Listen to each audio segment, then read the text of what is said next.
ഈ പട്ടണത്തിൽ യഥാർത്ഥ വചനവുമായി കടന്നു വന്ന് ഈ പട്ടണം ഒരു മാസം കൊണ്ട് ദൈവവചനത്തിൻ്റെ മർമ്മങ്ങളെ വെളിപ്പെടുത്തിയ ഒരു ദൈവദാസനാണ് ഷമീർ പാഷ് കൊല്ലം.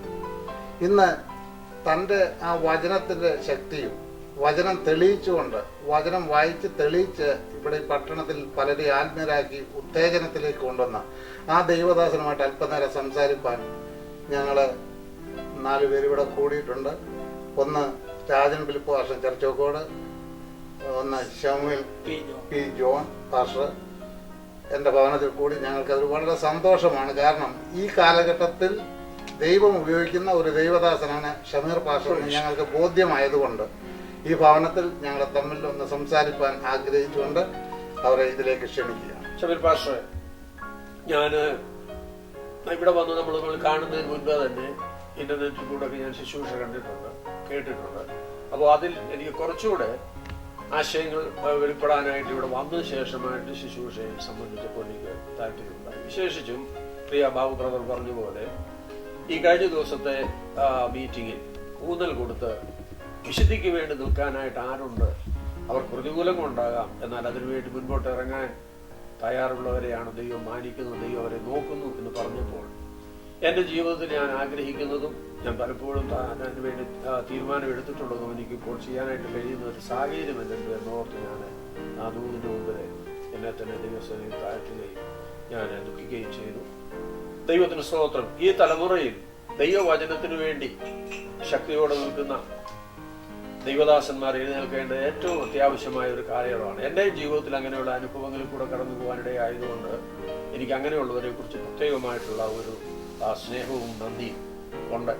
ഞാൻ ആ കാര്യത്തിൽ ഷമീറിന് ഞാൻ അഭിനന്ദനം അറിയിക്കുകയും കർത്താവ് നിലനിർത്തുകയും ചെയ്യാനായിട്ട് ഞാൻ പ്രാർത്ഥിച്ചുകൊണ്ടിരിക്കുകയാണ്. ഇപ്പോൾ നമ്മളോട് കാണുമ്പോൾ മാത്രമല്ല, ഞാൻ കേട്ട നാൾ മുതൽ എൻ്റെ പ്രാർത്ഥനാ ലിസ്റ്റിൽ ഞാൻ ഉൾപ്പെടുത്തിയിട്ടുണ്ട്. ദൈവത്തിന് സ്തോത്രം. കർത്താവ് പിന്നെ തുടർന്ന് ബലപ്പെടുത്തട്ടെ. ഇവിടെ വന്ന് ഞങ്ങളെ സംബന്ധിച്ച ആ ശുശ്രൂഷയെ കുറിച്ചൊക്കെ ഉള്ള ഒരു അഭിമാനത്തിൽ ഇങ്ങനെയുള്ള ഒരു കാര്യം ചെയ്യാൻ ഒരു അവസരം ഉണ്ടായത് ഞാനും അഭിമാനിക്കുന്നു. ദൈവം പിന്നെയും ബലപ്പെടുത്തും. ഇപ്പോഴത്തെ അവസ്ഥയിൽ ഈ ദൈവവചനത്തിന്റെ വ്യവസ്ഥയ്ക്ക് വേണ്ടി ഇങ്ങനെ ശക്തമായിട്ട് നിൽക്കാനുണ്ടായതായ പ്രേരണയോ അതിനുള്ളതായ ധൈര്യമോ എങ്ങനെയാണ് ലഭിച്ചിട്ടുള്ളത്? ദൈവവചനത്തിന് 2002 ഞാൻ രക്ഷിക്കപ്പെട്ടു. ഇസ്ലാമിക ബാക്ക്ഗ്രൗണ്ടിൽ നിന്നാണ് രക്ഷിക്കപ്പെട്ടത്. യേശുക്രിസ്തുവിനെ കുറിച്ച് അറിഞ്ഞ് ബൈബിൾ വായിച്ചു തുടങ്ങിയ കാലയളവിൽ തന്നെ ഒരുപാട് ചോദ്യങ്ങളുമായി പലരും എന്നെ സമീപിച്ചിട്ടുണ്ട്. ബൈബിൾ ദൈവികമല്ല, ബൈബിൾ തിരുത്തപ്പെട്ടതാണെന്നും മാനുഷിക കൈകടത്തലുകൾ അതിൽ പ്രവേശിച്ചിട്ടുണ്ടെന്നും ഒക്കെ ആയ ആക്ഷേപങ്ങൾ ബൈബിളിനെ കുറിച്ച് പലരും ഉന്നയിച്ചപ്പോഴാണ് വാസ്തവത്തിൽ ഞാൻ അതിന്റെ മറുപടി കണ്ടെത്താൻ വേണ്ടിയാണ് ബൈബിൾ വായിച്ചു തുടങ്ങിയത്. അപ്പൊ അങ്ങനെ വായിക്കും തോറും എനിക്ക് വേദപുസ്തകത്തോടുള്ള ഒരു ആവേശം വളരെ കൂടി വരികയും ദൈവം മനുഷ്യരോടുള്ള ബന്ധത്തിൽ ആ ദൈവം ഇടപെട്ട കാര്യങ്ങളിലൊന്നും ഒരിടത്തും ഒരു കോംപ്രമൈസിന് തയ്യാറായതായിട്ട് നമ്മൾ കാണുന്നില്ല. പ്രത്യേകിച്ച് ദൈവത്തിന്റെ ക്യാരക്ടറിന് മാറ്റം വരുന്നില്ല. അപ്പൊ ദൈവം ഇപ്പം നമ്മുടെ ഇന്നത്തെ ആത്മീയഗോളത്തിന്റെ ഒരു ചിന്ത, ഇപ്പം മദ്യപാനി ദൈവരാജ്യത്ത് പ്രവേശിക്കത്തില്ലെന്നുള്ള വാക്യം കിടക്കുമ്പോൾ അങ്ങനെ ഇപ്പൊ ചേർന്നിട്ട് ഒരു വാക്യമല്ല എങ്കിൽ പോലും സ്വർഗരാജ്യത്തിൽ പ്രവേശിക്കാത്തവരുടെ ലിസ്റ്റിൽ മദ്യപാനിയുണ്ട്. അപ്പം അങ്ങനെ ഈ മദ്യം കഴിക്കുന്നവൻ പോകത്തില്ല എന്ന ഒരു നിലയിലുള്ള ഒരു ചിന്ത വേദപുസ്തകത്തിൽ കിടക്കുമ്പോൾ ഞാൻ ഉദാഹരണം പറയാണ്. ഇപ്പൊ നമ്മള് കുറച്ചു പേർക്ക് കുടിക്കണം.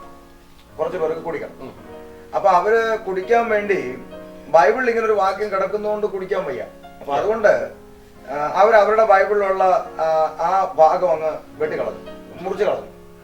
അപ്പൊ അവരത് മുറിച്ചു കളഞ്ഞത് കൊണ്ട് ദൈവം അത് അംഗീകരിച്ചെന്ന് അർത്ഥമില്ല.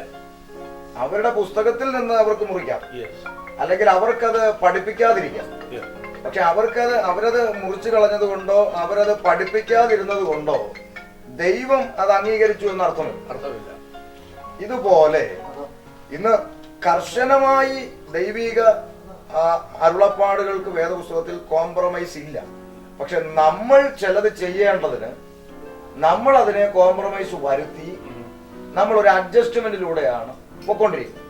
ഇത് വേദപുസ്തകത്തിൽ നിന്ന് മനസ്സിലായപ്പോഴാണ് ആ ദൈവിക സ്വഭാവത്തിന് വേണ്ടി ദൈവത്തിന്റെ വചനത്തിന് യാതൊരു കോംപ്രമൈസും ഇല്ല എന്നുള്ളത് കൊണ്ട് അതിനുവേണ്ടി പ്രവർത്തിക്കാനായിട്ട് ഒരു ഹൃദയത്തിലൊരു താല്പര്യമുണ്ട്. അപ്പോൾ തന്നെ ദൈവം ഈ ഒരു അനുഭവത്തിലേക്ക്, പ്രത്യേകിച്ച് ഞാൻ പാട്ടുകാരനാകണം എന്നുള്ള ആഗ്രഹമായിരുന്നു എൻ്റെ മനസ്സിലുണ്ടായി. പ്രസംഗകനാകാൻ എനിക്ക് താല്പര്യമില്ല.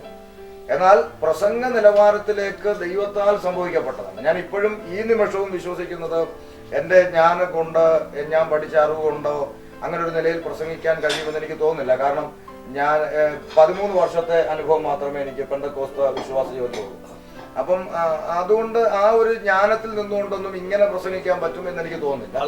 മനോഭാവം ദൈവികമാണ്. തീർച്ചയായിട്ടും അത് ദൈവകൃപയാൽ മാത്രം സംഭവിക്കുന്ന ഒരു കാര്യമാണ് ഞാൻ വിശ്വസിക്കുന്നത്. ഇനി ഇങ്ങനെ പറയാനുണ്ടായ ഒരു ഭാഗം പറഞ്ഞ് അവസാനിപ്പിക്കാം. നമ്മൾ വേദവസം പഠിക്കുമ്പോൾ വേർപെട്ട ദൈവജനത്തിനൊരു പ്രമാണമുണ്ട്. ആ പ്രമാണം ജാതികളുടെ, സകല ജാതികളുടേതിനോടും വ്യത്യാസപ്പെട്ടിരിക്കുന്നു എന്നാണ് വേദപുസ്തകത്തിൽ കാണുന്നത്.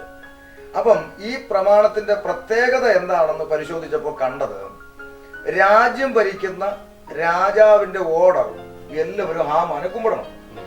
രാജാവിന്റെ ഓർഡറാണ്. അപ്പൊ ആ രാജ്യത്ത് ജീവിക്കണമെങ്കിൽ രാജാവിന്റെ ഓർഡർ അനുസരിച്ച്, ഇല്ലെങ്കിൽ ചിലപ്പോൾ പ്രാണൻ തന്നെ നഷ്ടപ്പെട്ടു.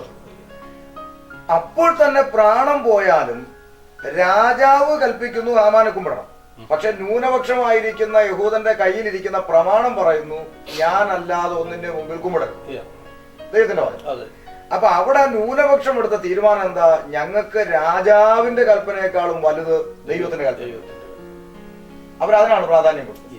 പക്ഷെ നമ്മളാണെങ്കിലും പാസ്റ്റർ, നമ്മളിപ്പോ എല്ലാ കാര്യങ്ങളും നമ്മൾ ബൈബിളൊന്നും നോക്കി, നമ്മൾ ഇവിടെ ജീവിക്കുന്ന രാജ്യം ഇങ്ങനെ, നമ്മൾ ഇവിടുത്തെ പല കാര്യങ്ങളൊക്കെ അങ്ങനെ നോക്കി നമുക്ക് ജീവിക്കാൻ ഒക്കൂ എന്ന് പറഞ്ഞ് നമ്മൾ ദൈവവചനത്തെക്കാൾ അധികം പ്രാധാന്യം കൊടുക്കുന്നത്. എന്നാൽ ബൈബിളിൽ അതല്ല. രാജാവിന്റെ ഓർഡറിനേക്കാൾ ഞങ്ങൾക്ക് വലുത് ദൈവത്തിന്റെ കൽപ്പനയാണെന്ന് അവർ പ്രാധാന്യം കൊടുക്കുകയും അതിനുവേണ്ടി അവർ മുന്നിട്ടിറങ്ങിയപ്പോൾ എന്ത് സംഭവിച്ചു? ചാക്ക് ഉടുക്കേണ്ടി വന്നു. ചാക്ക് ഉടുക്കേണ്ടി വന്നു. തലയിൽ പൂഴി വാരിയിട്ട് പട്ടണവാതിക്കൽ നിന്ന് പൊട്ടനെ പോലെ നിലവിളിക്കേണ്ടി വന്നു. ആ രംഗം നമ്മൾ പ്രസംഗിച്ചു വിടുന്നതിനേക്കാൾ അധികം നമ്മൾ ഈ ഇട്ടിരിക്കുന്ന കോട്ടും സൂട്ടും എല്ലാം മാറ്റി വെച്ചേച്ച് നമ്മളൊരു ചണച്ചാക്ക് കൊടുത്തേച്ച് ഇല്ല റോഡിലോട്ട് ഇറങ്ങി നിന്ന് തലയെ മണ്ണും വാരിയിട്ട് നിൽക്കുന്ന രംഗം നമ്മളെ അത് കണ്ടെങ്കിലേ അതിന്റെ ആഴം. അപ്പൊ എന്നിട്ടും അവർ ആ പ്രമാണത്തിന് വേണ്ടി നിന്നു. അങ്ങനെ പ്രമാണത്തിന് വേണ്ടി നിന്ന ജനത്തിനു വേണ്ടി ഒറ്റ രാത്രി കൊണ്ട് അധികാരി ഉറക്കം കൊടുക്കാതെ തീർപ്പ് മാറ്റി എഴുതിച്ച ദൈവമാണ് വേദപുസ്തകത്തിൽ. ഇതേ രംഗം തന്നെ മറ്റൊരു രാജാവിന്റെ നിയമം. ഏതാ? നെബൂഖദ്നേസറിന്റെ നിയമം. ഇത് അഹശ്വേരോശിന്റെ നിയമം. നെബൂഖദ്നേസറിന്റെ നിയമം എന്താ? എല്ലാവരും ബിംബത്തെ നമസ്കരിച്ചിരിക്കണം. അപ്പോഴും ഒരു ന്യൂനപക്ഷം യൂത്ത് എന്ത് ചെയ്യാ? രാജാവിന്റെ ഓർഡറിനേക്കാളും ഞങ്ങൾക്ക് വലുത് ഏതാ? പ്രമാണമാണ്. ഇതിനകത്ത് അത് അരുതെന്ന് പറഞ്ഞിരിക്കുന്നുണ്ട്, നിവൃത്തിയില്ല. അപ്പൊ നിങ്ങളുടെ ജീവൻ പോവും, തീച്ചുളക്കകത്ത് ഇടാൻ പോവാ, ആയിക്കോട്ടെ. അതിന്റെ പേരിൽ പ്രാണൻ പോകേണ്ടി വന്നാൽ സന്തോഷമുള്ളൂ. അതിനുവേണ്ടി തയ്യാറായതോ വിരലിലെണ്ണാവുന്ന വ്യക്തികൾ. എല്ലാവരും തയ്യാറാകുന്നില്ല. വിരലിലെണ്ണാവുന്ന വ്യക്തികൾ അതിനുവേണ്ടി തയ്യാറായപ്പോൾ എന്നാ പിന്നെ കത്തട്ടെ കത്തട്ടെ എന്ന് പറഞ്ഞ് നിന്ന ദൈവമല്ലല്ലോ. അവിടെ ഇറങ്ങി അവരെ വിടുവിച്ച ദൈവത്തെയാണ് നമ്മൾ കാണുന്നത്. അപ്പം അന്നും ഇന്നും ഞങ്ങൾക്ക് രാജാവിന്റെ ഓർഡറിനേക്കാൾ വലുത് ദൈവത്തിന്റെ കൽപ്പന. കർത്താവായ യേശുക്രിസ്തുവിന്റെ കൽപ്പനയാണ്, നിങ്ങൾ ഭൂലോകമൊക്കെയും പോയി സുവിശേഷം അറിയണം. അത് നമ്മുടെ കടമയാണ്. നമ്മൾ ചെയ്തേ പറ്റൂ, വേറൊരു ഓപ്ഷൻ ഇല്ല. ഓക്കെ. അങ്ങനെ ഇരിക്കുമ്പോൾ നമ്മൾ പാർക്കുന്ന രാജ്യത്ത് നമ്മുടെ പ്രസിഡന്റ് അല്ലെങ്കിൽ പ്രധാനമന്ത്രി ഒരു ഓർഡർ ഇടുകയാണ്, സുവിശേഷം എന്ന വാക്ക് ഇനി ഇവിടെ മുടങ്ങാൻ പാടില്ല. എന്ത് ചെയ്യും? പാസ്റ്റർമാരെല്ലാം കൂടെ വീട്ടിൽ കയറിയിരിക്കുന്നു. അത് ചെയ്യുമോ? അതോ കർത്താവ് പറഞ്ഞ പോലെ എന്ത് ചെയ്യാൻ ഒരു നിവർത്തിയില്ല, ദൈവം പറഞ്ഞത് പറയാൻ വേണ്ടിയാണ്. ആ പറഞ്ഞാൽ നിന്റെ പറയുന്നവനെല്ലാം അങ്ങോട്ട് കയറ്റി കഴുത്ത് കണ്ടിച്ചു ആയിക്കോട്ടെ, പറഞ്ഞല്ലേ പറ്റൂ. കാരണം ഇത് ദൈവത്തിന്റെ കൽപ്പനയായിപ്പോയി. നമുക്ക് വേറെ ചെയ്യാൻ നമുക്ക് ഓപ്ഷൻ ഇല്ല. അപ്പൊ ഈ ഒരു നിലയിലേക്കാണ് നമ്മുടെ ആത്മീയഗോളം വരേണ്ടത്. മറ്റെന്തിനേക്കാളും അധികം ദൈവകൽപ്പനയ്ക്ക് പ്രാധാന്യം കൊടുക്കുക. അതുകൊണ്ടാണ് കർത്താവ് തന്നെ പറഞ്ഞത്, ഈ ജനം അധരം കൊണ്ട് എന്നെ ബഹുമാനിക്കുന്നു എങ്കിലും അവരുടെ ഹൃദയം എന്നെ വിട്ട് അകന്നിരിക്കുന്നു. അതിന്റെ കാരണം പറഞ്ഞതാണ് ചിന്തിക്കേണ്ടത്. എന്താ കാരണം? മാനുഷിക കൽപ്പനകളായ ഉപദേശങ്ങളെ അവർ പഠിപ്പിക്കുന്നത് കൊണ്ട് ഈ ജനം എന്നെ വ്യർത്ഥമായി ഭജിക്കും. അപ്പൊ എന്താ? ദൈവകൽപ്പനയേക്കാൾ അധികം ഇന്ന് മാനുഷിക ഉപദേശത്തിനാണ് ഇവിടെ പ്രാധാന്യം. ദൈവവചനം പറയുന്നത് എന്താണെന്ന് ആർക്കും അറിയണ്ട. ഇന്നയാള് പറഞ്ഞു എങ്കിൽ മതി. അപ്പൊ ഇവിടെ വ്യക്തിപൂജയ്ക്കായി പ്രാധാന്യം. വ്യക്തിപൂജയും വിഗ്രഹാരാധനയും ഇന്ന് നമ്മുടെ സഭയ്ക്കകത്ത് കയറി. Yeah. അതുപോലെ തന്നെ ജാതികൾ അവരുടെ കാര്യസാധ്യത്തിന് വേണ്ടി അതിന്റെ മറുപടി അറിയാൻ തീർത്ഥാടന കേന്ദ്രങ്ങളിൽ പോകുന്ന പോലെ ഇന്ന് നമ്മുടെ സഭകൾ പലതും തീർത്ഥാടന കേന്ദ്രമായി മാറിക്കൊണ്ടിരിക്കുകയാണ്. വിടുതലിന് വേണ്ടി പാഞ്ഞു നടക്കുകയാണ്. അപ്പോൾ ഈ ഒരു അനുഭവത്തിൽ നിന്ന് ഈ ഏത് നിയമത്തെക്കാളും അധികം പ്രാധാന്യം ദൈവത്തിന്റെ വചനത്തിനാണ് എന്ന് മുൻതൂക്കം കൊടുക്കുന്ന ശദ്രക്കിനെ, മേശക്കിനെ, അബീദനഗോവിനെ പോലെ 3 മതിയെന്നേ, അല്ലെങ്കിൽ യഹോവയുടെ പക്ഷത്തുള്ള ന്യൂനപക്ഷം മതിയെന്നേ, അല്ലെങ്കിൽ മൊർദെഖായും കുറച്ച് യഹൂദന്മാരും മതിയെന്നേ. അവർക്ക് വേണ്ടി എഴുന്നേൽക്കുന്ന ഒരു ദൈവം വേദപുസ്തകത്തിലുണ്ട്. ആ ദൈവം അന്ന് അങ്ങനെയൊക്കെ ചെയ്തു. ആ ദൈവം മരിച്ചുപോയി. ആ ദൈവത്തിന്റെ ബന്ധത്തിൽപ്പെട്ട വേറൊരു യഹോവയാണല്ലോ. ഇപ്പോഴത്തെ ദൈവം ഒന്നും ആർക്കും വാദമില്ലല്ലോ. ദൈവത്തിന്റെ ക്യാരക്ടറിന് ഒരു മാറ്റവും സംഭവിച്ചിട്ടില്ല. മാറിയത് നമ്മളാണ്. അതുകൊണ്ട് തന്നെയാണ് അന്ന് നടന്ന ദൈവപ്രവർത്തികൾ ഇന്ന് നടക്കാത്തത്. ദൈവം മാറിയില്ല, നമ്മൾ മാറി. ഞാൻ രക്ഷിക്കപ്പെടാനായിട്ടിടയായത് ഒരു സുവിശേഷം കേട്ടോ, മറ്റുള്ളത് സുവിശേഷം പലപ്പോഴും കേട്ടിട്ടുണ്ട്. എന്നാൽ ജീവിതത്തിലെ വലിയ പ്രതിസന്ധിയിൽ കൂടെ കടന്നുപോയ സമയത്ത് കർത്താവ് എന്നോട് നേരിട്ട് ദർശനത്തിൽ കൂടെ സംസാരിച്ചു. എൻ്റെ കുടുംബത്തിന് വേണ്ടി ഞാൻ പ്രാർത്ഥിക്കണമെന്ന് ആദ്യമായിട്ട് പറഞ്ഞതിന് അപ്പോൾ എനിക്കുള്ള കുറവുകൾ കണ്ടുപിടിച്ചു. അങ്ങനെ ഞാൻ പ്രാർത്ഥിച്ചു. ദൈവം അതിലെല്ലാം പ്രവർത്തിച്ചിട്ട് ഞാൻ ജോലിയോട് ബന്ധത്തിലായിരുന്നു. അന്ന് ഞാൻ ആറ്റിങ്ങലിൽ പോയി എൻ്റെ ജോലിയോട് ബന്ധപ്പെട്ട് അവിടെ താമസിക്കുന്നു. അവിടെ ആരാധനയ്ക്കുള്ള സൗകര്യമൊന്നുമില്ല, പെന്തക്കോസ്റ്റൽ ആരാധന. ഞാൻ ചെന്ന സമയം മുതൽ അന്വേഷിച്ചു, ആരെയും കിട്ടിയില്ല. ഒടുവിൽ ഞാനൊരു കമ്പനി ജോലി ചെയ്യായിരുന്നു. അപ്പോൾ അതിൻ്റെ ഒരു ചുമതല എനിക്കുള്ളത്. ഞങ്ങൾക്ക് എല്ലാവരും കൂടെ സ്റ്റാഫിനെല്ലാം കൂടെ വിശ്രമിക്കാനുള്ള ഒരു പ്രത്യേക സ്ഥലമുണ്ട്.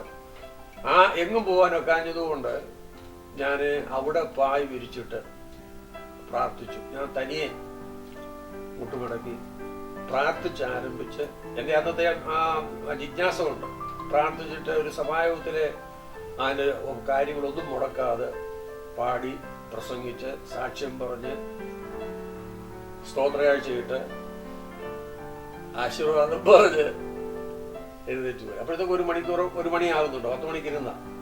അങ്ങനെ ഇരുന്ന സ്ഥാനത്ത് അത് ഞാൻ ജോലി ചെയ്തുകൊണ്ടിരുന്ന ഒരു യാക്കോബക്കാരൻ്റെ ഒരു കമ്പനിയാണ്.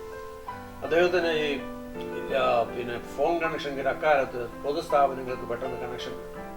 അപ്പൊ അദ്ദേഹത്തിന്റെ ബുദ്ധി ഉദിച്ചു, എനിക്കിവിടെ ഒരു ആരാധനയ്ക്കുള്ള സൗകര്യം കൊടുത്താൽ അത് എനിക്ക് സൗകര്യമാണെന്നുള്ളത് പുള്ളിക്കാരൻ്റെ സെന്റ് ജോർജ് ഗോസ്പൽ മിഷൻ എന്ന് പറഞ്ഞ ബോർഡും വെച്ച് ബാംഗ്ലൂരിൽ നിന്ന് ബണ്ടിൽ കണക്കിന് ട്രാക്റ്റും വരുത്തി തന്ന് വിതരണം ചെയ്ത് വളർത്താം. അങ്ങനെ അത് ചെയ്തു. ദൈവകൃപയാൽ ഞങ്ങൾ അവിടെ ഒരു ആരാധന അങ്ങനെ ബലപ്പെട്ടു. പലരും ചേർന്ന് വന്ന് ആരാധിക്കാനിടയായി. ഇന്ന് അവിടെ ആറ്റിങ്ങൽ ടൗൺ ചർച്ച് എന്ന് പറയുന്ന IPC ഒരു ചർച്ചുണ്ട്. അങ്ങനെ ഈ പ്രതികൂലങ്ങളിൽ തളരാതെ കർത്താവിന് വേണ്ടി നിന്ന് ദൈവത്തിന്റെ പ്രവൃത്തികൾ ചെയ്ത് അനേകത എനിക്ക് കണ്ടെത്താനായിട്ട് അനുഭവിക്കാനായിട്ട് ഇടയായിരുന്നു. അതുപോലെ തന്നെ ഞാൻ ഇവിടെ വരുമ്പോൾ ഇവിടേക്ക് വരുമ്പോൾ എൻ്റെ യാത്രയപ്പ് യോഗത്തിന് എനിക്കൊരു പരിചയമില്ലാത്തൊരു ദൈവദാസനിൽ കൂടെ പ്രവചനം ഉണ്ടായി. നീ യോസിച്ചെന്ന് കഴിഞ്ഞാൽ നീ പിന്നെയും രോഗിയാവും, എന്നാൽ ഞാൻ നിന്നെ സൗഖ്യമാണ്, നിനക്കൊരു ശുശ്രൂഷക്കുള്ള അവസരം ഒരുക്കും. അതും ആത്മഹത്യക്ക് വേണ്ടി ശ്രമിക്കുന്ന ഒരു ഭവനത്തിൽ അയച്ചുകൊണ്ടായി അതിൻ്റെ ദൂരം വരെ പറഞ്ഞു. ഞാനിവിടെ വന്നു കഴിഞ്ഞപ്പോഴത്തെ സഹോദരങ്ങളിലൂടെ ഉണ്ട്. അവരോട് ഇങ്ങനെ ഒരു ചർച്ച കൂടുന്ന കാര്യത്തെക്കുറിച്ച് പറഞ്ഞാൽ അവർ പറഞ്ഞിട്ട് അച്ഛൻ്റെ മനസ്സിൻ്റെ താല്പര്യം അതിവിടെ നടക്കത്തില്ല എന്ന്. ഞാൻ അതിനെതിരൊന്നും പറഞ്ഞില്ല. എന്നാൽ ഞാൻ പ്രാർത്ഥിക്കുകയൊക്കെ ചെയ്തു. അതുപോലെ തന്നെ ഞാൻ രോഗിയായി കിടപ്പിലായി 1 വർഷം ശിഷ്ടം കിടപ്പിൽ. ആ കാലത്താണ് ഞങ്ങൾ തമ്മിൽ ബന്ധപ്പെടുന്നു. എനിക്കന്ന് നടക്കാനൊന്നും വയ്യാതിരിക്കുക. എൻ്റെ ആവശ്യത്തിന് വേണ്ടി എന്ന് പറഞ്ഞാൽ എനിക്കന്ന് കൂടെ ഹോസ്പിറ്റലൊക്കെ പോകണം. എൻ്റെ ഒരു മോൻ മാത്രമേ ഉള്ളൂ, അവൻ വേണം എന്നെ എല്ലാത്തിനും ഹോസ്പിറ്റലിൽ കൊണ്ട് ഡ്രസ് ചെയ്യിക്കാനൊക്കെ. അപ്പോൾ ഇദ്ദേഹം എന്നോട് ഒരു ഭാഷ ഒരു വണ്ടി എപ്പോൾ വേണമെങ്കിൽ ഭാഷ ആവശ്യം ഉപയോഗിക്കാൻ കരുകി. അങ്ങനെ ഞങ്ങൾ അന്നോട് സഹകരിച്ച് വന്നു. ആ രോഗത്തിനൊരു ആശ്വാസം വരുന്നവനോട് ചേർന്ന് എൻ്റെ ബ്രദറിലോ തന്നെ വന്നിട്ട് എന്നോട് പറഞ്ഞു, വെച്ചാൽ നമ്മൾ ബെഡ്ഫോർഡ് വരെ പോകണം. അവർക്ക് ബെഡ്ഫോർഡ് എസ്റ്റേറ്റ് ഓഫീസേഴ്സ്, അച്ചോടിൻ്റെ എസ്റ്റേറ്റ് ഓഫീസേഴ്സ്. അങ്ങനെ അവരെ അതിനായിട്ട് ദൈവം ഉപയോഗിച്ച് ഞങ്ങൾ സഭായോഗം ആരംഭിച്ചു. ഈ പറഞ്ഞ ആത്മഹത്യക്ക് വേണ്ടി ശ്രമിക്കുന്ന ആ ഭവനത്തിൽ സുവിശേഷവുമായി പോയി അവർ വലിയ തുപ്പായിരുന്നെങ്കിലും വിശ്വാസത്തിലേക്ക് അവർ വന്നു. സഭായോഗത്തിന് വന്ന ആ സഹോദരൻ ഒരു സാക്ഷിയൊക്കെ പറഞ്ഞു. പക്ഷെ തൻ്റെ വൈഫിന് വേറെ കുഴപ്പമൊന്നുമില്ല, പുള്ളിക്കാരത്തേക്ക് ആഭരണം മാറ്റാനൊക്കത്തില്ല. ആ കാര്യത്തിൽ സഭായോഗം കഴിഞ്ഞ് ഇവർ നമ്മുടെ അകർച്ചയുണ്ടായി. പുള്ളി ഒന്നാമതേ ഭയങ്കര കുടിയനായിരുന്നു മുമ്പ്, ഇതെല്ലാം നിർത്തിയതാണ്. അത് കഴിഞ്ഞിട്ട് ഈ കാര്യത്തിന് പുള്ളിക്ക് മുൻപോട്ട് നീങ്ങാനൊക്കാഞ്ഞത് കൊണ്ട് വീണ്ടും അത് മദ്യപാനം ഏറ്റെടുത്തു. മാറിപ്പോയി. അവരുടെ ഏക മകൻ അങ്ങനെ വലിയ സംഭവങ്ങളിലൂടെ കടന്നുപോയി. ദൈവം, ഞാൻ പറഞ്ഞത്, നമ്മളെ ഏകരായി കർത്താവിന് വേണ്ടി നിൽക്കുമ്പോൾ ദൈവം നമുക്ക് വേണ്ടി അത്ഭുതം പ്രവർത്തിക്കും എന്നുള്ളത് ഞാൻ ഇവിടെ അനുഭവിച്ചറിഞ്ഞു. ഇവിടെയും വന്ന് അനുഭവിച്ചു. അതുപോലെ തന്നെ ആരാധനയും സഭയും ദൈവം തന്നു. അതിനുശേഷമായിട്ട് പിന്നീട് എൻ്റെ വൈഫിൻ്റെ അസുഖത്തോടുള്ള ബന്ധത്തിൽ ഞങ്ങൾ നാട്ടിൽ പോകാൻ ആഗ്രഹിച്ചുകൊണ്ട് മറ്റൊരു ചർച്ചുമായിട്ട് മെർജ് ചെയ്തു. പോകാൻ ആഗ്രഹിച്ചെങ്കിലും പുള്ളിക്കാരത്തേക്ക് പോകാൻ വയ്യാത്തവണ്ണം നിലയിൽ ഇവിടെ വെച്ച് തന്നെ മരിച്ചു. ചർച്ചും മറ്റൊന്നുമായിട്ട് ബന്ധപ്പെട്ടു. വൈഫ് പോയി, ഞാൻ തന്നെയായി, ഞാൻ ബലഹീനനുമായി. അങ്ങനെ ഇരിക്കുന്ന സമയത്താണ് എൻ്റെ ഈ ചിന്തയിലുള്ള ദുഃഖം എനിക്കുണ്ട്. ആ സന്ദർഭത്തിൽ എൻ്റെ ഒരു പീരീഡ്, തുടർന്നുള്ള പീരീഡാണ് ശമീർ പാസ്റ്ററുടെ പ്രസംഗത്തിൽ ഇങ്ങനെയുള്ള ആ ദൂത് കേട്ട് ഞാൻ കരഞ്ഞു. ദൈവം ഹൃദയത്തെ സ്പർശിക്കുന്നതായ ആ ദൂത് ദൈവത്തിന് വേണ്ടി അറിയിക്കാൻ ഉപയോഗിച്ചതിനെ ഓർത്ത് ഞാൻ ദൈവത്തെ സ്തുതിക്കുന്നു. ദൈവം അങ്ങനെയുള്ളവരെ അനേകരെ എഴുന്നേൽപ്പിക്കട്ടെ എന്ന് ഞാനും പ്രാർത്ഥിക്കുന്നു. ശക്തമായിട്ട് വേർപാടിനും വിശുദ്ധിക്കും വേണ്ടി മുൻപോട്ട് നിൽക്കാൻ പിന്നെ കർത്താവ് സഹായിക്കട്ടെ. ദൈവം തുടർന്നും ബലപ്പെടുത്തട്ടെ. ദൈവവചനപ്രകാരം സത്യത്തിന് വേണ്ടി നിൽക്കണമെന്ന് എൻ്റെ ചെറുപ്പം മുതലേ എൻ്റെ മാതാപിതാക്കൾ പഠിപ്പിച്ചു. എന്നാൽ എൻ്റെ 19ാമത്തെ വയസ്സിലാണ് യഥാർത്ഥമായ മാനസാന്തരത്തിലേക്ക് വരുവാനിടയായതും സ്നാനപ്പെടുവാനും പരിശുദ്ധാത്മാഭിഷേകം പ്രാപിക്കുവാനും ഇടയായതും. എന്നാൽ പല കാരണങ്ങളും പല രീതികളും സഭകളിലും വിശ്വാസികളിലും പറയുന്നതൊന്ന് ചെയ്യുന്നതൊന്ന്, പറയുന്നതും ചെയ്യുന്നതും ഒരുപോലെ ആകണമെന്നുള്ള താല്പര്യം കൊണ്ട് മുന്നോട്ട് വരുമ്പോൾ പലരും പല രീതിയിൽ വരുന്നത് ദുഃഖമായി വരികയും അങ്ങനെ ചില മുഖാന്തരങ്ങൾ കൊണ്ട് തട്ടിയും മുട്ടിയും നമ്മൾ സത്യത്തിന് വേണ്ടി നിൽക്കുമ്പോൾ അവർ പറയുന്നത് ഇത് കപടമാണ്. നമ്മൾക്കേ അറിയത്തുള്ളൂ നമ്മുടെ വിഷയം. നമ്മൾ സത്യത്തിന് വേണ്ടി നിൽക്കുമ്പോൾ നമുക്ക് പോരും പടയും ഉണ്ടാകുകയാണ്. ഇതൊക്കെ സഹിഷ്ണുതയോടെ സഹിച്ച് ഇങ്ങനെ പോരും വളവിലാണ് ഷമീറിനെയും അതുപോലെ പല ദൈവദാസന്മാരും ഞാൻ കണ്ടതിൽ പ്രധാനിയായി കാണുവാനിടയായതിൽ ഞാൻ ദൈവത്തെ സ്തുതിക്കും. സത്യത്തിനു വേണ്ടി നിലനിന്നാൽ നമുക്ക് ആരും കൂടെ വരുവാൻ കാണുകയില്ല. എന്നാൽ ദൈവം നമുക്ക് വേണ്ടി ഉണ്ട്, ദൈവം നമുക്ക് വേണ്ടി പ്രവർത്തിക്കുമെന്ന് എനിക്കും അറിയാം. ഷമീറിന്റെ പ്രവർത്തനങ്ങളെ കുറിച്ച് കണ്ടപ്പോഴും ഞാൻ ഇന്റർനെറ്റിൽ കൂടെ പല നാളുകളായി കണ്ടുകൊണ്ടിരിക്കുന്നു. ഇത് ഇദ്ദേഹത്തെ ഒന്ന് കാണണമല്ലോ എന്ന് വിചാരിച്ചിട്ടുണ്ട്. ഈ എൻ്റെ അഭിപ്രായത്തോട് യോജിക്കുന്നല്ലോ എന്നോർത്ത് എനിക്ക് വലിയ സന്തോഷം തോന്നി. അങ്ങനെ ഞാൻ പോവുകയും ഞാൻ ഏത് മീറ്റിങ്ങുകളിൽ പോയാലും ദൈവദാസന്മാർ സംസാരിക്കുന്ന ചില പോയിന്റുകൾ ഞാൻ എഴുതി വെക്കും. ആ എഴുതി വെക്കുന്നത് ചിലർ കാണുമ്പോൾ ഇദ്ദേഹം ഇപ്പോഴും കുറിപ്പുകൾ എഴുതി പഠിക്കുകയാണോ എന്ന് എന്നെ കളിയാക്കിയിട്ടുണ്ട്. എനിക്കതൊന്നും വിഷയമല്ല, ആര് കളിയാക്കിയാലും. ഏതായാലും എൻ്റെ ഹൃദയത്തിലുണ്ട് സത്യത്തിന് വേണ്ടി നിൽക്കണം. അതിന് എനിക്ക് ആരെയും ഭയപ്പെടേണ്ട കാര്യമില്ല. ബൈബിളിൽ എനിക്കതിന് എവിഡൻസ് ഉണ്ട്. അതുകൊണ്ട് ഞാൻ നിൽക്കുന്നു. ഷമീറിനെ കുറിച്ച് ഇത് കേട്ടപ്പോഴും തൻ്റെ വാക്കുകളും ഞാൻ എടുത്ത് ഇന്റർനെറ്റിൽ കൂടെ ശ്രദ്ധിച്ചുകൊണ്ടിരിക്കുകയാണ്. ഞാൻ എഴുതി വെച്ച ബുക്കുകളും ഒരു ബുക്ക് ഉണ്ടാക്കത്തക്ക പോലെ എൻ്റെ കയ്യിലിരിപ്പുണ്ട്. ഓരോ ആളുകളുടെ പ്രസംഗങ്ങളും ഇതല്ല. അപ്പോൾ സത്യത്തിന് വേണ്ടി നിലനിൽക്കുന്നവർക്ക് ഈ ലോകത്തിൽ യാതൊരു അനുകൂലവും കിട്ടുമെന്ന് പ്രതീക്ഷിക്കണ്ട. അതുകൊണ്ട് സത്യത്തിന് വേണ്ടി നിൽക്കട്ടെ എന്ന് പ്രാർത്ഥിക്കുന്നു.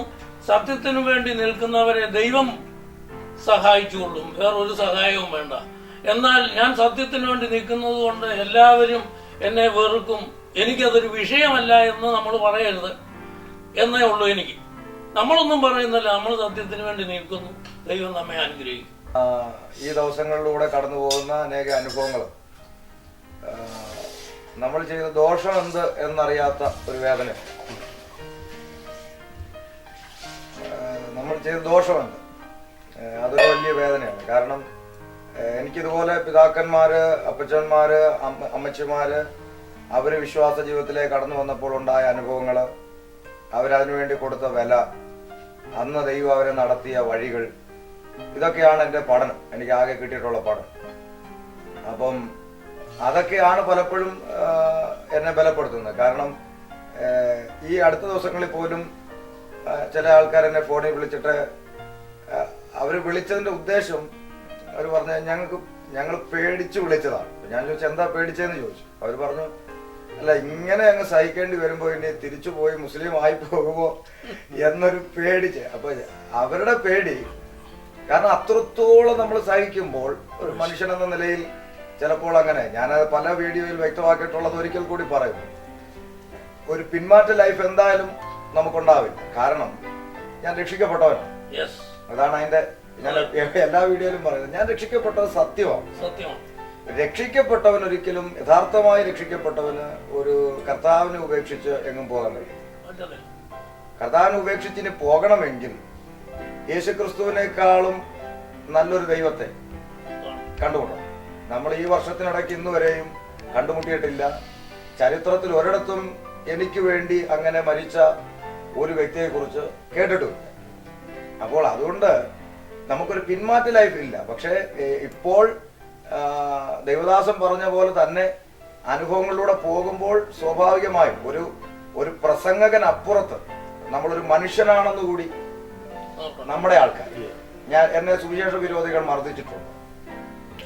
ഹൈന്ദവരായിരിക്കുന്ന സുവിശേഷ വിരോധികൾ മറ്റു പ്രിയപ്പെട്ടവരൊക്കെ തല്ലിയിട്ടുണ്ട്. അവിടെ ഒന്നും എനിക്ക് വേദനിച്ചിട്ടില്ല. അപ്പം ഇതിനകത്തുനിന്ന് നമ്മുടെ ആൾക്കാർ തന്നെ നമ്മളെ ആക്ഷേപിക്കുന്നു. കുറഞ്ഞ പക്ഷം അവർ ചിന്തിക്കണം, ഒരു മനുഷ്യനാണ് പ്രസംഗത്തിനപ്പുറം. ആശയത്തെ എതിർക്കാം. ഞാൻ പ്രസംഗിച്ചൊരു പ്രസംഗം തെറ്റിപ്പോയെങ്കിൽ അതിനെ ഏത് നിലയിലും വിമർശിക്കാൻ എല്ലാവർക്കും അവകാശമുണ്ട്. അത് പ്രസംഗത്തിൽ സംഭവിച്ച പിഴവാണ്. അത് തിരിച്ച് അത് തെറ്റാണെന്ന് പറയുകയും അത് തെറ്റാണെന്ന് എനിക്ക് ബോധ്യപ്പെടുകയും ചെയ്തു.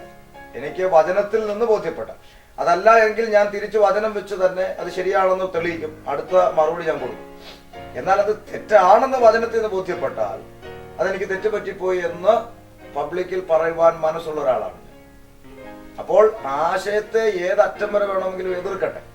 പക്ഷേ വ്യക്തിപരമായ ആക്ഷേപം നമ്മുടെ വ്യക്തി ജീവിതത്തെ ആക്ഷേപിക്കുന്ന നിലയിലും ഒക്കെ നമ്മുടെ ആൾക്കാർ ചെയ്യുന്നു. പുറത്തുള്ളവർ പറഞ്ഞാൽ നമുക്ക് ഒരു പ്രശ്നവുമില്ല. നമ്മുടെ ആൾക്കാർ ചെയ്യുമ്പോൾ ഈ ചെയ്യുന്നവർ രക്ഷിക്കപ്പെട്ടവരാണോ എന്ന് സംശയിച്ചു പോകുന്ന നിലയിൽ അവര് ആക്ഷേപിക്കുക, തെറി പറയുക, അപവാദങ്ങൾ പറയും. ഇപ്പൊ എനിക്ക് 2 പെൺകുഞ്ഞുങ്ങളും, അവര് 3-ാം ക്ലാസ്സിലും 4-ാം ക്ലാസ്സിലും സ്കൂളിൽ പഠിക്കുന്ന പെൺകുഞ്ഞുങ്ങളാണ്.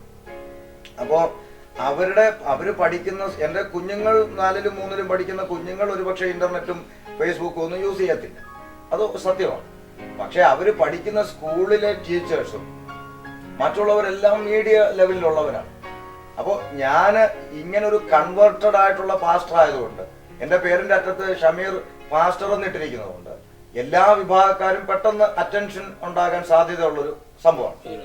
പിന്നെ ഞാൻ പാസ്റ്റർ ആണെന്നും ഞാൻ മുസ്ലിം കൺവേർട്ടർ ആണെന്നും എൻ്റെ കുഞ്ഞുങ്ങളെ സ്കൂളിൽ ചേർക്കുമ്പോൾ ആ സർട്ടിഫിക്കറ്റിനകത്ത് ജാതിയുടെ ഭാഗത്ത് ക്രിസ്ത്യൻ പെന്തക്കോസ് എന്ന് വെക്കുകയും അപ്പന്റെ പേര് ഷമീർ എന്ന് വരികയും ചെയ്തപ്പോൾ തന്നെ അവർ ചോദിക്കുകയും ചെയ്തതാണ്, ഇതെങ്ങനെ ഷമീർ ക്രിസ്ത്യൻ? അപ്പോൾ ഞാൻ അവരോട് പറയുകയും ഇവർക്ക് എല്ലാവരെയും അറിയുകയും ചെയ്യുകയാണ്. അങ്ങനെ ഇരിക്കുന്ന സാഹചര്യങ്ങളിൽ എൻ്റെ കൊച്ചു കുഞ്ഞുങ്ങൾ പഠിക്കുന്ന സ്കൂളിലുള്ളവർ പോലും ഇന്റർനെറ്റിൽ കണ്ടിട്ട് ഇങ്ങനെ ഇയാളെങ്ങനെയാണോ, അപ്പൊ ഇങ്ങനെ ഒരാളിന്റെ മക്കളാണോ എന്ന നിലയിൽ പോലും ഒന്നും അറിയാത്ത നമ്മുടെ കുഞ്ഞുങ്ങളെ പോലും ആ പേരുദോഷം അത് വരുന്ന രീതിയിൽ നമ്മുടെ ആൾക്കാർ പെന്തക്കോസ്ത് എന്ന് പറയുകയും രക്ഷിക്കപ്പെട്ടവരൊക്കെ ചെയ്യുകയും ചെയ്യുന്ന കാണുമ്പോൾ സ്വാഭാവികമായിട്ടും ഒരു പ്രസംഗകനപ്പുറത്തുള്ള ഒരു മനസ്സ് അത് നന്നായി വേദനിക്കുകയും നന്നായി മുറിവേൽക്കുകയും ഒക്കെ ചെയ്യുമ്പോൾ ചില സാഹചര്യങ്ങളിൽ നമ്മൾ അങ്ങ് മറുപടി പറഞ്ഞു പോകേണ്ടുന്ന അവസരങ്ങളിൽ പറഞ്ഞു പോകുന്നുണ്ട്. എന്നാൽ അതുപോലും ഇപ്പോൾ ദേവദാസൻ പറഞ്ഞ അനുസരിച്ച് ഞാനത് വളരെ നല്ല ഒരു ചിന്തയായി സ്വീകരിക്കുന്നു. കാരണം അതുപോലും പറയേണ്ട ആവശ്യമില്ല എന്നുള്ള നിലയിലേക്കാണ് ഇപ്പൊ ഞാനും അത് സ്വീകരിക്കുന്നത്. എന്നാൽ പോലും എനിക്ക് അങ്ങനെ ഒരു ഇത് എന്നെ കേൾക്കുന്നവരോട് പറയാനുള്ളത്, കുറഞ്ഞ പക്ഷം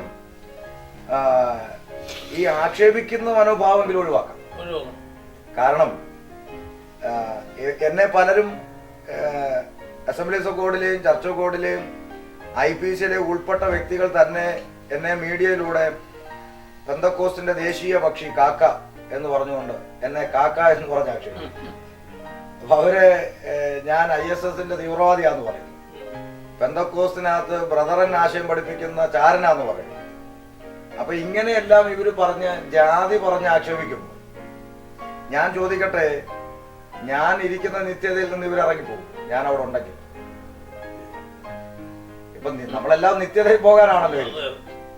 അപ്പൊ ഇപ്പൊ ഞാന് സജിത്ത് കണ്ണൂർ എന്ന വ്യക്തി പഠിപ്പിക്കുന്ന ഒരു ആശയത്തെ ഞാൻ എതിർത്ത് മറുപടി പറഞ്ഞു വന്നിരിക്കണം. മറുപടി പറയുമ്പോഴും ആ വ്യക്തിയോട് എനിക്ക് പിണക്കമില്ല. അതുകൊണ്ട് തന്നെ നാളെ ഈ വ്യക്തി നിത്യതയിൽ ഉണ്ടെങ്കിലും എനിക്ക് പരാതിയില്ല. കാരണം എനിക്ക് ആ വ്യക്തിയോട് പിണക്കമില്ലല്ലോ, അത്രയല്ലോ. അപ്പൊ ഈ വ്യക്തി നാളെ നിത്യതയിലുണ്ടല്ലോ, എനിക്ക് പിണക്കമില്ല, ഞാൻ ഇറങ്ങി പോത്തൂല്ല, പ്രശ്നമില്ല. പക്ഷേ ഇവരുടെ ഈ ഇടപെടൽ, നമ്മുടെ ആൾക്കാരുടെ ഇടപെടൽ കാണുമ്പോൾ കാക്ക എന്നും മുസ്ലിം ആണെന്നും ജാതി എന്ന് പറഞ്ഞ് ആക്ഷേപിക്കുമ്പോൾ ഞാൻ അവരോട് ചോദിക്കുന്നത്, ഞാൻ നിത്യതയിൽ ഇരുന്നാൽ നിങ്ങൾ ആ സ്വർഗം വേണ്ടെന്ന് വെക്കും? അല്ലെങ്കിൽ എന്താണ് നിങ്ങളുടെ പ്രശ്നം? കഴിഞ്ഞ ദിവസം ഒരാൾ എഴുതി, ഞങ്ങൾക്കിടയിൽ പ്രസംഗിക്കാൻ ക്രിസ്ത്യാനികളുണ്ട്, ഞങ്ങൾക്കിടയിൽ ഒരു മുക്രിയുടെ ആവശ്യമില്ല. അപ്പോ എന്റെ പ്രസംഗം പെന്തക്കോസുകാർക്ക് ആവശ്യമില്ലെങ്കിൽ അവരങ്ങ് വിളിക്കാതിരുന്നാ പോലെ. അതാ ഞാൻ പറഞ്ഞത്, അങ്ങനെ ഉള്ളവരുണ്ടെങ്കിൽ അങ്ങ് വിളിക്കാതിരുന്നാ പോലെ, അവിടെ പ്രശ്നം കഴിഞ്ഞല്ലോ, വിളിക്കാതിരുന്നാ മതി. അപ്പം അതിനു പകരം വ്യക്തിപരമായി നമ്മളെ എന്ത് വില കൊടുത്തും ആക്ഷേപിക്കുക, അപവാദങ്ങൾ പറയുക. അപ്പൊ ഈ നിലയിലുള്ള ലെവലിലേക്ക് നമ്മുടെ ആൾക്കാർ നീങ്ങുന്നത് സങ്കടകരമായ, വളരെ വേദന. അത് നമ്മുടെ ഫാമിലിയെ, നമ്മുടെ കുഞ്ഞുങ്ങളെ ഒക്കെ ബാധിക്കുന്ന ലെവലിലേക്ക് എത്തുക എന്ന് പറയുന്നത് ജാതികൾ പോലും ചെയ്യാത്ത മ്ലേച്ഛമായ കാര്യങ്ങളാണ്. അപ്പം അതിന് കൂട്ടുനിൽക്കുന്നവർ പോലും കൂട്ടുപ്രതി എന്ന ശിക്ഷ ഏറ്റുവാങ്ങേണ്ടി വരും എന്നുള്ളത് കൊണ്ട് എന്നെ കേൾക്കുന്ന രക്ഷിക്കപ്പെട്ടവരോട് ഞാൻ പറയും, ദയവായി നിങ്ങൾ ഈ തരത്തിലുള്ള വ്യക്തിപരമായ ആക്ഷേപങ്ങളിൽ നിന്ന് ഒഴിഞ്ഞു നിൽക്കുക. ഞാൻ എൻ്റെ വേദിയിൽ പ്രസംഗത്തിൽ ഒരു പ്രസംഗകന്റെ പേര് പരാമർശിച്ചു പറഞ്ഞാൽ പോലും ആ വ്യക്തി അയാളെ ഇന്നടുത്ത് പോയി ഇന്ന പാപം ചെയ്തു എന്നല്ല പറയുന്നത്, ആ വ്യക്തി ഇന്ന ആശയം പഠിപ്പിച്ചു എന്നാ പറയുന്നത്. അപ്പൊ ആ വ്യക്തി പഠിപ്പിച്ച പഠനത്തെയാണ് ഞാൻ പേര് പറഞ്ഞ് വിമർശിക്കുന്നത്. കാരണം അതിന് ബിബ്ലിക്കലി തെളിവുണ്ട്. ചെമ്പുപണിക്കാരനായ അലക്സാണ്ടർ നമുക്ക് വളരെ ദോഷം ചെയ്തു, അവൻ സത്യത്തോട് അത്യന്തം, അവൻ നമ്മുടെ പ്രസംഗത്തോട് അത്യന്തം എതിർത്തു നിന്നു, കർത്താവ് അവന് തക്കവണ്ണം പകരം കൊടുക്കുമെന്ന് പൗലോസ് പറയും. അപ്പൊ പകരം കൊടുക്കേണ്ടത് കർത്താവാണ്, നമ്മളാരും പകരം കൊടുക്കാൻ ആളുമല്ല, നമ്മുടെ ഡ്യൂട്ടിയും അല്ല. അതുകൊണ്ട് കർത്താവ് അവന് തക്കവണ്ണം പകരം കൊടുക്കുക. എന്നാൽ അടുത്ത വാക്ക് പറയുന്നത്, നീയോ അവനെ സൂക്ഷിച്ചുകൊള്ളുക എന്ന് പറയും. അപ്പൊ പകരം കൊടുക്കേണ്ടത് കർത്താവാണ്, പക്ഷെ സൂക്ഷിക്കേണ്ടത് നമ്മളാണ്. ഇതാണ് എന്റെയും വാദം. അപ്പൊ അവിടെ ആർക്കെങ്കിലും വിഷമം ഉണ്ടാകുമെന്ന് കരുതി പൗലോസ് പേരെഴുതാതെ ലവൻ നമ്മുടെ പ്രസംഗത്തോട് അത്യന്തം എതിർത്ത് നിന്നത് കൊണ്ട് ലവന് കർത്താവ് പകരം കൊടുത്തോളും, എന്നാ നീ ലവനെ സൂക്ഷിച്ചോണെന്ന് പറഞ്ഞാൽ എവനെ ആരാ? അപ്പൊ എത്ര പ്രസംഗകർ വന്നിറങ്ങുന്ന രാജ്യത്ത്, എത്ര പ്രസംഗകർ വന്നിറങ്ങുന്ന ദേശത്ത്, ഒരുപാട് പ്രസംഗകർ ഉള്ള സ്ഥലത്ത് ഇന്ന വ്യക്തി ദുരുപദേശക്കാരനാണെന്നും അവൻ ഇന്നതാണ് പഠിപ്പിക്കുന്നതെന്നും അങ്ങനെയുള്ളവരെ നിങ്ങൾ സൂക്ഷിക്കണമെന്നും സഭയ്ക്ക് അറിയിപ്പ് കൊടുത്തിരിക്കണം. സഭയ്ക്ക് കൊടുത്തിരിക്കണോ? എങ്കിലേ അവരെ അങ്ങനെയുള്ള പഠിപ്പിക്കലിൽ നിന്ന് നമുക്ക് ഒഴിഞ്ഞു നിൽക്കാം. പൗലോസ് പറഞ്ഞ അങ്ങനെയുള്ളവരെ വിട്ടൊഴിയുവിൻ. അപ്പൊ അവരെ ഇതിന് ഈ ഒരു ലക്ഷ്യമാണെന്ന് പലതവണ നമ്മൾ വ്യക്തമാക്കിയത്. ഇപ്പം MA വർഗീസ് പഠിപ്പിച്ചു വെളിപ്പാട് പുസ്തകം 8-ാം അധ്യായം സദ്ദാം ഹുസൈന്റെ കാലത്ത് നടന്നു. അപ്പൊ ഞാൻ അദ്ദേഹത്തോട് വ്യക്തിപരമായി ചെന്നിട്ട് അത് തെറ്റല്ലേ പറഞ്ഞു, അത് അന്നേരത്തെ ഞാൻ അങ്ങ് പറഞ്ഞു പോയതാ, സോറി എന്ന് എന്നോട് പറഞ്ഞാലും വിഷയം തീരുന്നില്ലല്ലോ. എന്നോട് തെറ്റുപറ്റിപ്പോയി എന്ന് പറഞ്ഞാലും ഇപ്പോഴും അത് മീഡിയയിലൂടെ ലോകം മുഴുവൻ കണ്ടുകൊണ്ടിരിക്കുക. അപ്പൊ പുതിയതായ ബലഹീന വിശ്വാസികൾ ഈ തെറ്റ് പഠിച്ചു വെക്കുന്നു. അപ്പോൾ എന്താ ചെയ്യേണ്ടത്? ആ പറഞ്ഞത് ആരും പഠിച്ചു വെക്കരുത്, അത് തെറ്റാണെന്ന് അദ്ദേഹം തന്നെ ഒരു സ്റ്റേറ്റ്മെന്റ് പറഞ്ഞാൽ നമ്മുടെ അടുത്ത പ്രസംഗത്തിൽ നമ്മൾ തന്നെ പറയുമല്ലോ, അദ്ദേഹം പറഞ്ഞു തെറ്റിപ്പോയി എന്ന് അദ്ദേഹം പറഞ്ഞിട്ടുണ്ട്, അതുകൊണ്ട് ആ വിഷയത്തിൽ ആരും തെറ്റിദ്ധാരണ ഉണ്ടാക്കരുതെന്ന് നമ്മൾ തന്നെ പറയുമല്ലോ. അത് ചെയ്യാത്തടത്തോളം കാലം നമുക്ക് എല്ലാ പ്രസംഗകരെ കുറിച്ചും നമ്മൾ ഈ നിലയിൽ പറയേണ്ടി വരും. അതൊരു സുവിശേഷകൻ എന്ന നിലയിൽ നമ്മുടെ ഉത്തരവാദിത്വം ആണ് എന്നാണ് ഞാൻ ആ വിഷയത്തിൽ വിശ്വസിക്കുന്നത്. പറഞ്ഞ വിഷയം ഈ തെറ്റായ കാര്യത്തോട് ദൈവജനങ്ങൾ എതിർത്ത് നിൽക്കണം എന്ന് പറഞ്ഞത്, ആ ആശയം ദൈവമക്കളുടെ ഇടയിൽ അത് പ്രായോഗികമായി കഴിഞ്ഞു. ന്യൂയോർക്കിൽ നിന്ന് എൻ്റെ പേർക്ക് ഇമെയിൽ അയച്ചു, നമ്മൾ ദൈവദാസന്മാര് ഉപദേശപരമായ കാര്യങ്ങൾ പ്രസംഗിക്കുന്നവരെ കുറിച്ച് നമ്മൾ പ്രത്യേകമായിട്ട് ശ്രദ്ധിക്കേണ്ടാത്തത് ഒഴിവാക്കാൻ നമ്മൾ ശ്രമിക്കേണ്ടതാണെന്ന് ന്യൂയോർക്കിൽ നിന്ന് എനിക്ക് ഇമെയിൽ ചെയ്യുന്നത്.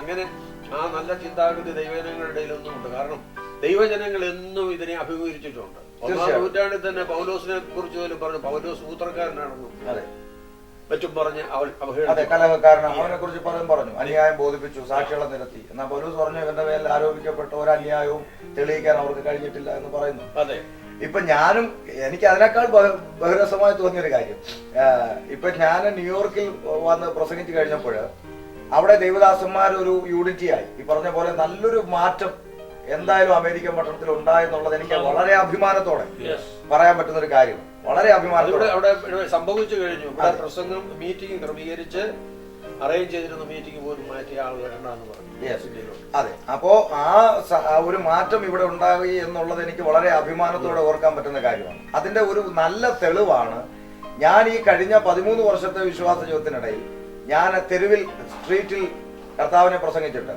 5ഉം 6ഉം കവലയിൽ പ്രസംഗിച്ചിട്ട് പാടി, 5 വാർഡും കവലയിൽ പാട്ടും പാടി പ്രസംഗം കഴിഞ്ഞ് സന്ധ്യയ്ക്ക് ഞാൻ വണ്ടി ഓടിച്ച് വീട്ടിൽ പോയി കിടന്നാൽ അന്നത്തെ ഉറക്കത്തിനൊരു സുഖമുണ്ട്. ഞാൻ അത് അനുഭവിക്കുന്നതാണ്.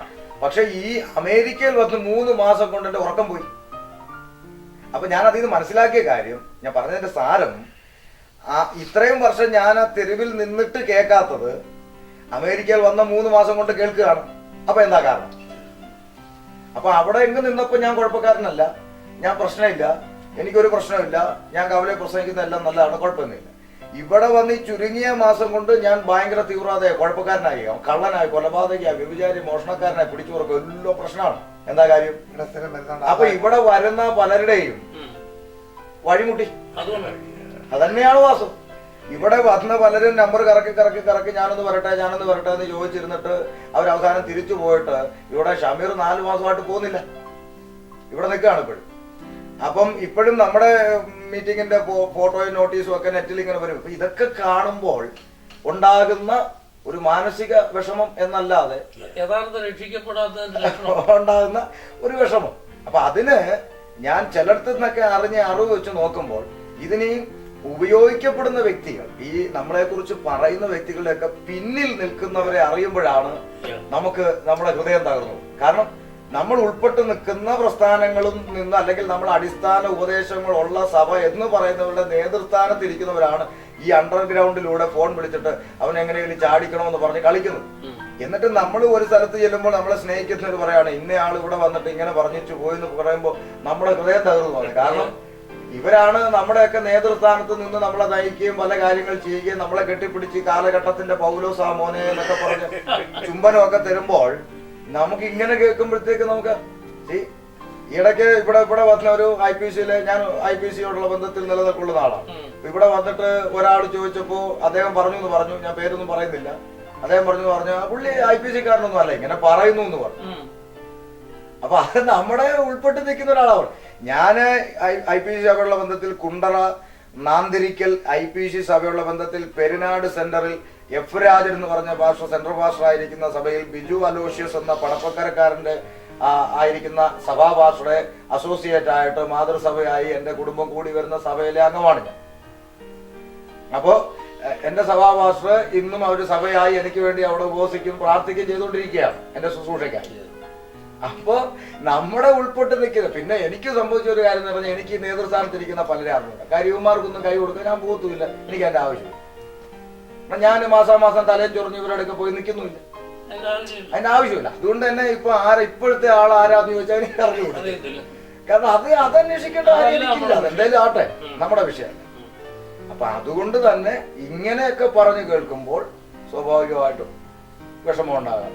എന്റെ അഭിപ്രായത്തിൽ രക്ഷിക്കപ്പെടാത്ത അനേകരുണ്ട്, അവരാണ് ഈ കംപ്ലൈന്റ് പറയുന്നത്. യഥാർത്ഥ രക്ഷിക്കപ്പെട്ട് പരിശുദ്ധാത്മാഭിഷേകം യഥാർത്ഥമായി പ്രാപിച്ച് നേരായി നടക്കുന്നവരാരും പറയും വേദപുസ്തക അടിസ്ഥാനത്തിൽ ഉപദേശം പറയുമ്പോൾ അതിനെതിര് പറയുന്ന ആളുകൾ രക്ഷിക്കപ്പെട്ടവരല്ല.